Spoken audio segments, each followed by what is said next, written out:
Doctor గారు మామూలుగా skin allergy అనేది అసలు ఎందుకొస్తుంది? సో, స్కిన్ అలర్జీ అంటే బేసిక్‌గా ఏంటంటే కొంతమందికి స్కిన్ చాలా సెన్సిటివ్ ఉంటాయన్నమాట. హ్మ్. నాకు యూఎస్ నుంచి ఒక పేషెంట్ ఉన్నారు. అంటే వాళ్ళ ఫాదర్ యూఎస్ నుంచి వచ్చాడు ట్రీట్మెంట్ కోసము. హ్మ్. వాళ్ళ కొడుకు కోసం అన్నమాట. వాళ్ళ కొడుకు స్కిన్ ఎంత సెన్సిటివ్ అంటే ఊరికే ఒకసారి అలా బయటకొచ్చి పోతే స్కిన్ అంతా ర్యాషెస్ వచ్చేస్తాయి. హ్మ్. ఎగ్జిమా వచ్చేస్తది. లేకపోతే మనకు 3 సీజన్‌లు ఉంటాయి మనకు. హ్మ్. Summer, winter, rainy season. వాళ్ళకు స్ప్రింగ్, ఆటమ్ అని కూడా ఉంటాయి.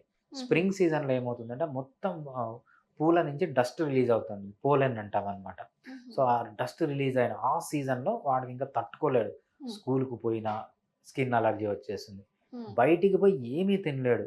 సో, హ్మ్. వాడు ఎంతసేపు ఇంట్లో చేసిన ఫుడ్ తినాలన్నాడు. బయటికెళ్ళి ఏ ఫుడ్ తిన్నా స్కిన్ అలర్జీ అనేది స్టార్ట్ అయిపోతుందనమాట. హ్మ్. సో, స్కిన్ అలర్జీ అనేది చాలా వాటి వల్ల వస్తుంది. దాన్ని మనము అటోపిక్ డెర్మటైటిస్ అంటాము. అటోపిక్ డెర్మటైటిస్ అని సైంటిఫిక్‌గా అంటామనమాట. మనం కామన్ లాంగ్వేజ్‌లో స్కిన్ అలర్జీ అంటాం.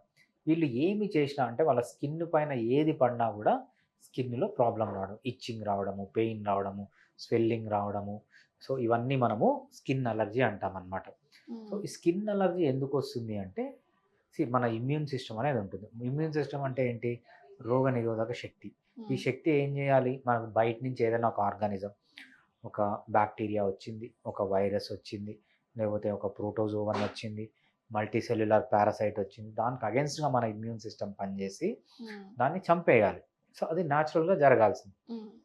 బట్ ఈ కండిషన్‌లో ఏమవుతుందంటే అవసరం లేని వస్తువును గూడా మన ఇమ్యూన్ సిస్టమ్ ఒక ఫారిన్ బాడీ అనుకోని హ్మ్. ఉన్న దానికంటే ఎక్కువ రియాక్షన్ ఇస్తుందనమాట.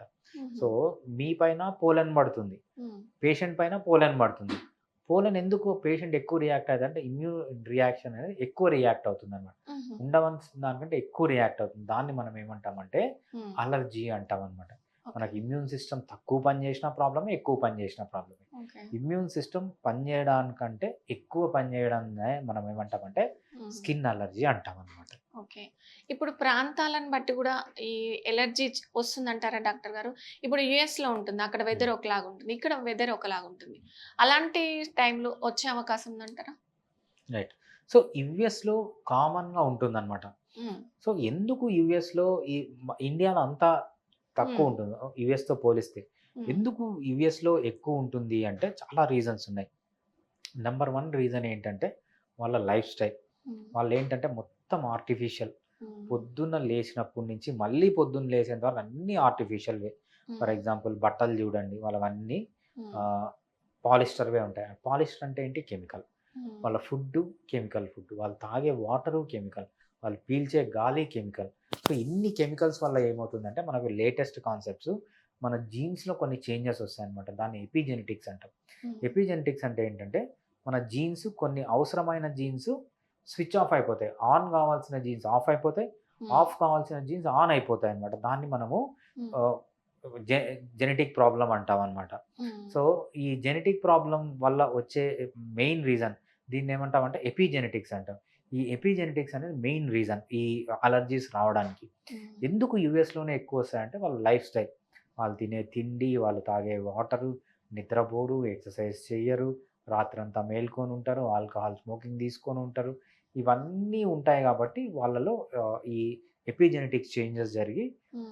ఈ అలర్జీస్ అనేవి ఎక్కువగా మనము చూస్తూ ఉంటామనమాట. అండ్ డాక్టర్ గారు ఇంకొక డౌట్ నాకు. ఇప్పుడు ఐవీఎఫ్ నుంచి కొంతమంది పిల్లలు పుడుతున్నారు. హ్మ్. సో, వాళ్ళ స్కిన్ ఇదంతా పర్ఫెక్ట్ ఉంటుందా? అండ్ హ్మ్. వాళ్ళ స్కిన్ మేబీ సెన్సిటివ్ ఉంటుందేమో అని నేను అనుకుంటున్నాను. ఏం హ్మ్. చెప్తారు దీనికి? రైట్. సో, మనం ఏది చేసినా హ్మ్. న్యాచురల్ పద్ధతిలో చేస్తే మనకి ఎటువంటి ప్రాబ్లమ్స్ అనేవి ఉండవు. హ్మ్. మనకు ఈ ఐవీఎఫ్ గాని, ఐయుఐ గాని, హ్మ్. లేకపోతే ఎటువంటి హార్మోన్స్ గాని, ఎటువంటి కెమికల్స్ ఏసుకొని మనము పిల్లల్ని కంటే ఏంటంటే, ఆ హ్మ్. ఎఫెక్ట్స్ పిల్లల పైన చాలా ఎక్కువగా ఉంటుంది. దీన్ని గూడా మనం హ్మ్. Epigenetic changes అంటామనమాట.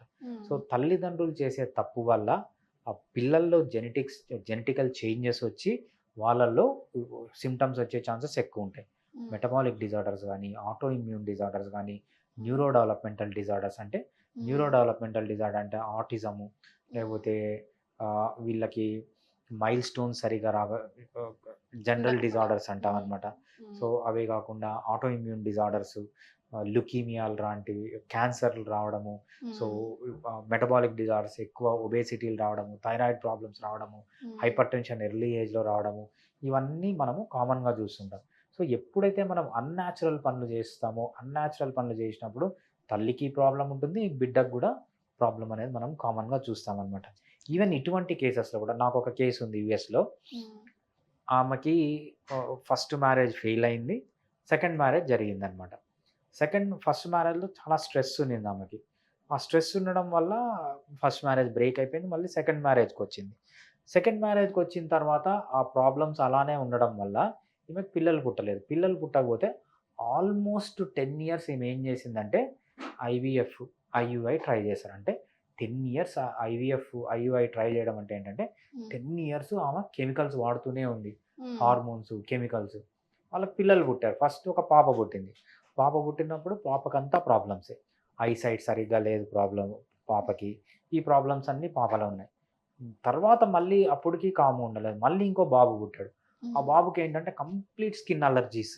సో, హ్మ్. ఏది తిన్నా స్కిన్ అలర్జీ. యూఎస్‌లో ఉంటారనమాట. హ్మ్. ఈవెన్ అట్లాంటి కేసెస్ గూడా మనం హోమియోపతిలో హ్మ్. చాలా సక్సెస్‌ఫుల్‌గా ట్రీట్మెంట్ అనేది చేసుకోవచ్చు. అదే. హోమియోపతిలో ఎలాంటి ట్రీట్మెంట్ ఉంటుంది స్కిన్ ఎలర్జీకి? రైట్. స్కిన్ అలర్జీకి హోమియోపతిలో బెస్ట్ ట్రీట్మెంట్ ఉంటుందండి. హ్మ్. స్కిన్ అలర్జీకి మామూలుగా అలోపతిలో ఏమి యూజ్ చేస్తారంటే యాంటీహిస్టమైన్స్. యాంటీహిస్టమైన్స్ అంటే ఏంటంటే నిద్ర తెప్పించే మాత్రలు. సో, హ్మ్. ఇవి వేసుకున్నన్ని రోజులు నిద్ర ఎక్కువొస్తుంది. అది స్టాప్ చేస్తే ఇంక నిద్ర ఉండదు పిల్లలకి. హుహు. స్టెరాయిడ్స్, ఇమ్యూనో సప్రెసెంట్స్ ఇవి వేసుకున్నంత వరకు కంట్రోల్‌లో ఉంటుంది. ఇది ఒక్కసారి స్టాప్ చేసిన వెంటనే ఉన్న డిసీజ్ ఎక్కువగా రావడము, ఎక్కువ ప్లేసుల్లో రావడము, ఎక్కువ ఫ్రీక్వెన్సీతో రావడము, ఎక్కువ ఇంటెన్సిటీతో రావడం. అదే కాకుండా ఇన్ని రోజులు అలర్జీ అనేది ఓన్లీ స్కిన్ వరకే ఉంది.